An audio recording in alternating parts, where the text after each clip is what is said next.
Assalamualaikum warahmatullahi wabarakatuh. Salam bahagia Bapak dan Ibu Guru.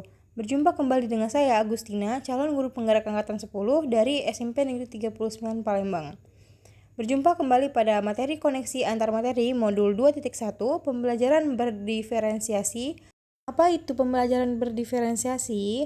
Pembelajaran berdiferensiasi adalah usaha guru dalam proses pembelajaran di kelas untuk memenuhi kebutuhan belajar individu murid. Artinya, pembelajaran berdiferensiasi adalah pembelajaran untuk mendukung pembelajaran di kelas kita. Maksudnya apa ya? Ingat, setiap anak itu unik. Mereka punya kelebihan dan kekurangannya masing-masing. Begitu pula dengan minat dan gaya belajar, kebiasaan, pola pikir, kemampuan literasi, dan lain-lain. Pasti berbeda kan? Nah, disinilah diperlukan usaha guru untuk memenuhi kebutuhan murid yang berbeda-beda, agar mereka merasa nyaman belajar di kelas dan tentunya tujuan pembelajaran dapat tercapai. Lalu, bagaimana ya cara untuk dapat melakukan pembelajaran berdiferensiasi di kelas? Agar dapat melakukan pembelajaran berdiferensiasi, guru harus memahami tujuan pembelajaran terlebih dahulu.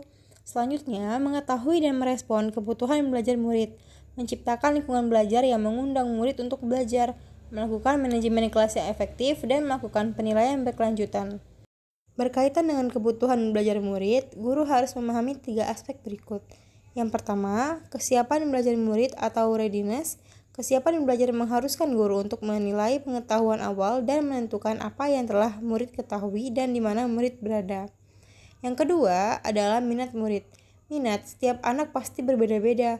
Minat adalah salah satu motivator terpenting bagi murid untuk terlibat aktif dalam proses pembelajaran. Dan yang ketiga, profil belajar murid. Profil belajar murid berkaitan dengan lingkungan, budaya, gaya belajar, dan kecerdasan murid. Yang berbeda antara satu anak dan yang lainnya, kebutuhan belajar murid dapat diidentifikasi berdasarkan cara-cara berikut ini.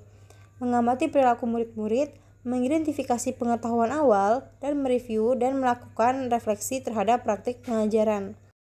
Berbicara dengan guru murid sebelumnya, membaca rapot murid sebelumnya, atau bisa juga menggunakan berbagai penilaian formatik dan diagnostik. Strategi untuk mendiferensiasi pembelajaran bisa dilakukan dengan 3 cara, yaitu pertama, diferensiasi konten, diferensiasi proses, dan diferensiasi produk. Guru dapat memilih salah satu atau mengkombinasi dari ketiganya. Diferensiasi konten berkaitan dengan apa yang kita ajarkan seperti materi, konsep, atau keterampilan yang perlu dipelajari berdasarkan kurikulum. Mendiferensiasi konten bisa dilakukan dengan membedakan pengorganisasian atau format penyampaian, bukan mengubah atau menurunkan standar kurikulum ya. Diferensiasi proses adalah kegiatan yang memungkinkan murid berlatih dan memahami atau memaknai konten dengan cara membedakan proses yang harus dijalani oleh murid.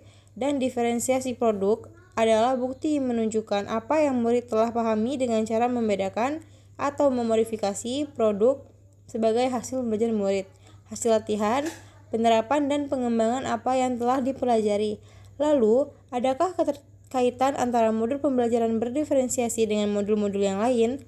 Tentu saja ada. Untuk dapat melakukan pembelajaran berdiferensiasi, maka guru harus berusaha memenuhi kebutuhan belajar anak sesuai dengan kodrat alam dan kodrat zaman berdasarkan filosofi Ki Hajar Dewantara. Dalam melakukan pembelajaran berdiferensiasi, seorang guru penggerak harus berpihak pada murid, reflektif, mandiri, kolaboratif, dan inovatif untuk menciptakan pembelajaran berdiferensiasi agar dapat memenuhi kebutuhan murid. Dengan demikian, seorang guru penggerak dapat mewujudkan kepemimpinan murid dengan menuntun murid mereka belajar. Hal ini sesuai dengan nilai dan peran guru penggerak. Pembelajaran berdiferensiasi dapat menjadi salah satu strategi untuk mewujudkan visi guru penggerak yang berpihak pada murid.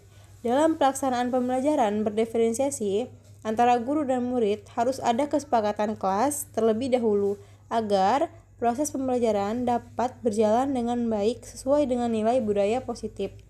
Demikian pemaparan materi koneksi antar materi 2.1. Semoga menginspirasi. Wassalamualaikum warahmatullahi wabarakatuh.